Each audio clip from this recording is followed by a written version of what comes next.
জীবনে সাকসেস বা সাফল্য পাওয়া মোটেই সহজ কাজ না। সাফল্যের রাস্তায় যেতে গেলে আমাদের বিভিন্ন ধরনের চড়াই উতরাইকে পেরোতে হয়। এই কঠিন রাস্তাকে সহজ করার জন্য নিয়ে চলে এসেছি এই দুর্দান্ত ভিডিও, যেখানে আমরা জেনে নেব সংখ্যাতত্ত্ব এবং বাস্তুর এক মিশেল গবেষণালব্ধ ফল, যেটা আপনার জন্ম সংখ্যা অনুযায়ী আপনাকে বলবে আপনার জন্য বাড়ির কোন ডাইরেকশন বা অফিসের কোন ডাইরেকশন, কর্মক্ষেত্রের কোন ডাইরেকশনটা সব থেকে লাকি ডাইরেকশন হতে পারে এবং কিভাবে সেই ডাইরেকশনকে আমরা ব্যবহার করব, যার ফলে আমাদের জীবনের সাকসেস রেট বেড়ে যাবে, সাফল্য সব সময় আমাদের কাছাকাছি থাকবে। নমস্কার দর্শক বন্ধুরা, সহজ ভাষা ধর্মকথার এই নতুন পর্বে আপনাদের সকলকে জানাই সুস্বাগতম। বন্ধুরা, সহজ ভাষা ধর্মকথা মানে জটিল সমস্যার সহজ সমাধান হাতের কাছে থাকা দ্রব্য দিয়ে। কিন্তু এখনো পর্যন্ত চ্যানেলটাকে যদি সাবস্ক্রাইব করে না থাকেন, অনুগ্রহপূর্বক সাবস্ক্রাইব করুন এবং পাশে থাকা বেল বাটনটা ক্লিক করে দিন, যাতে পরবর্তী ভিডিও নোটিফিকেশনগুলো মিস না হয়ে যায়। বন্ধুরা, যে বিষয়ে আলোচনা করছিলাম, লাকি ডাইরেকশন কিভাবে বার করব। প্রথমে দর্শক বন্ধুরা, এই ডাইরেকশন জানতে আমরা যেটা ব্যবহার করব সেটা হচ্ছে আপনার জন্ম তারিখ। দর্শক বন্ধুরা, এখানে খেয়াল করবেন, শুধুমাত্র তারিখটি আমরা নেব। আমাদের জন্ম ধরুন 6/11/2001, তাহলে 11 এবং 2001 এটিকে আমরা কিন্তু নেব না, অর্থাৎ নভেম্বর মাস এবং 2001 সাল এবং মাসকে এখানে আমরা নেব না। এখানে শুধু আমরা তারিখ 6কে প্রকাশ করব, অর্থাৎ আমরা শুধু যে তারিখে জন্মগ্রহণ করেছি সেই তারিখটা অনুযায়ী আমরা আমাদের লাকি ডাইরেকশন জেনে নেব। চলুন প্রথমে আগে জেনে নিই সেই লাকি ডাইরেকশন জন্ম তারিখ অনুযায়ী কার কোনটা, তারপরে আসবো এটাকে কিভাবে আমরা ব্যবহার করব আমাদের প্র্যাকটিক্যাল জীবনে।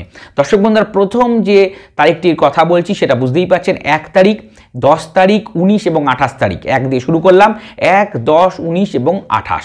এই যে তারিখগুলো যারা জন্মগ্রহণ করছেন তাদের জন্য সবথেকে লাকি ডাইরেকশন হতে পারে ইস্ট, পূর্ব ডাইরেকশন।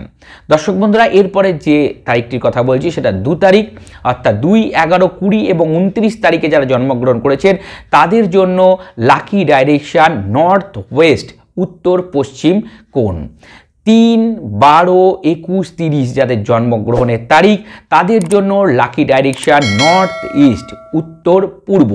দর্শক বন্ধুরা, এরপরে যে ডাইরেকশনটির কথা বলবো সেটা 4, 13, 22 এবং 31 যাদের জন্ম তারিখ তাদের জন্য 4, 13, 22 এবং 31 তারিখ যাদের জন্মগ্রহণ হয়েছে তাদের জন্য south West direction, south West direction, দক্ষিণ পশ্চিম কোণ, সেটা তাদের জন্য লাকি হতে পারে। দর্শক বন্ধুরা, এরপরে 5, 14 এবং 23 যাদের জন্ম তারিখ তাদের জন্য উত্তর অর্থাৎ নর্থ ডাইরেকশন সব থেকে লাকি। 6, 15 এবং 24 যাদের জন্ম তারিখ 6, 15, 24 তাদের জন্য সাউথ ইস্ট অর্থাৎ দক্ষিণ পূর্ব কোণ, অগ্নিকোণ তাদের জন্য সব থেকে ভালো লাকি ডাইরেকশন। দর্শক বন্ধুরা, 7, 16 এবং 25 যাদের জন্ম তারিখ 7, 16, 25 তাদের জন্য north east direction, north east direction অর্থাৎ উত্তর পূর্ব কোণ, ঈশান কোণ তাদের জন্য সব থেকে লাকি ডাইরেকশন। দর্শক বন্ধুরা, এরপর আসছি 8, 17 এবং 26। 8, 17 এবং 26 যাদের জন্ম তারিখ তাদের জন্য পশ্চিম ওয়েস্ট সব থেকে লাকি ডাইরেকশন। এবং লাস্ট যেটা 9, 18 এবং 27 যাদের জন্ম তারিখ 9 তারিখ, 18 তারিখ এবং 27 তারিখ তাদের জন্য দক্ষিণ সাউথ হচ্ছে সব থেকে লাকি ডাইরেকশন। দর্শক বন্ধু, এরপরে আসবো এই ডাইরেকশনগুলো আমরা কিভাবে ব্যবহার করব। প্রথম কথা, যার যে জন্ম তারিখ অনুযায়ী যে ডাইরেকশন বললাম সেই ডাইরেকশন অনুযায়ী বাড়িতে আপনাদের যেন ওই স্থানে কোনো ময়লা জমা না থাকে, টয়লেট না থাকে এবং কখনোই যেন সেখানে আপনারা বেশি মাত্রায় বাড়ির যে আবর্জনা সেটাকে জমা করবেন না, বা ডাস্টবিন সেই জায়গায় আপনারা রাখতে কিন্তু আর পারবেন না। দর্শক বন্ধুরা, যতটা পারবেন ওই জায়গাটা কিন্তু পরিষ্কার রাখার চেষ্টা করবেন। এইবার ধরুন কিছু কিছু ক্ষেত্রে দেখা যায় আমাদের কিছু ডিসপোজালের ডাইরেকশন আছে যেখানে আমরা রাখি, অর্থাৎ আমাদের ডাইরেকশনটার ওখানে রাখতে হয়, কিন্তু আপনারা ওটা আপনাদের বাড়িতে অ্যাভয়েড করারই বেশি মাত্রায় চেষ্টা করবেন।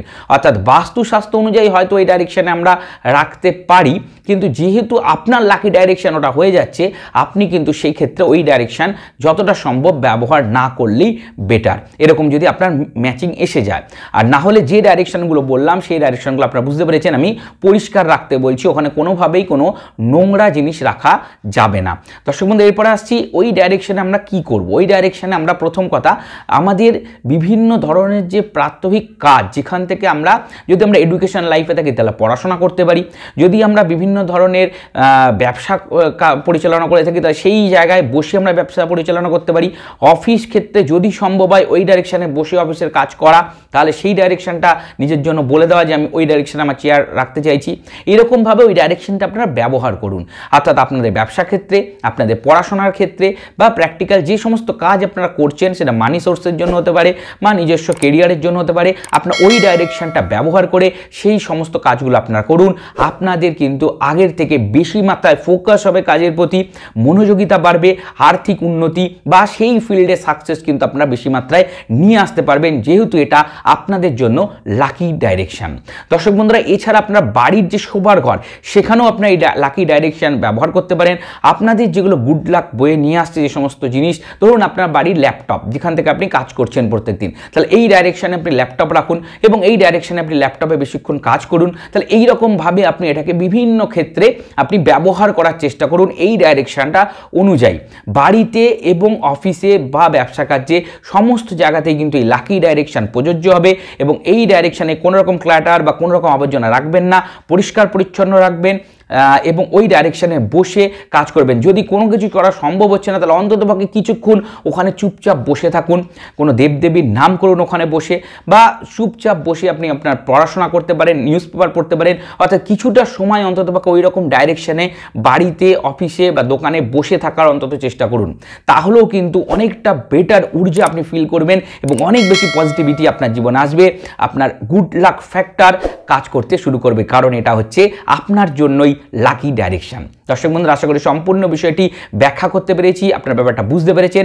যদি পর্বটা ভালো লেগে থাকে লাইক দিয়ে আমাকে উৎসাহিত করুন এবং সহজ ভাষা ধর্মকথায় এরকম আরও পর্ব পেতে সহজ ভাষায় ধর্মকথাকে সাবস্ক্রাইব করুন, পাশে থাকা বেল বাটনটা ক্লিক করুন যাতে পরবর্তী ভিডিও নোটিফিকেশনগুলো আর মিস না হয়ে যায়। কারণ সহজ ভাষা ধর্মকথা এইরকমই ভিডিওগুলো নিয়ে আসে যেখানে 1 টাকাও খরচা হয় না, কিন্তু জীবনে বিভিন্ন সমস্যা থেকে বেরিয়ে আসার রাস্তা খুঁজে পাওয়া যায়। দর্শক বন্ধুরা, আমাদের ফেসবুক পেজ সহজ ভাষা ধর্মকথা, সেখানেও একটা লাইক দিয়ে রাখুন। ওখানে হিন্দু ধর্মশাস্ত্রের বিভিন্ন বিষয়, মন্ত্রতন্ত্র নিয়মিত আলোচনা হয়ে থাকে। সকলে ভালো থাকবেন, সুস্থ থাকবেন, দেখা হবে পরবর্তী পর্বে।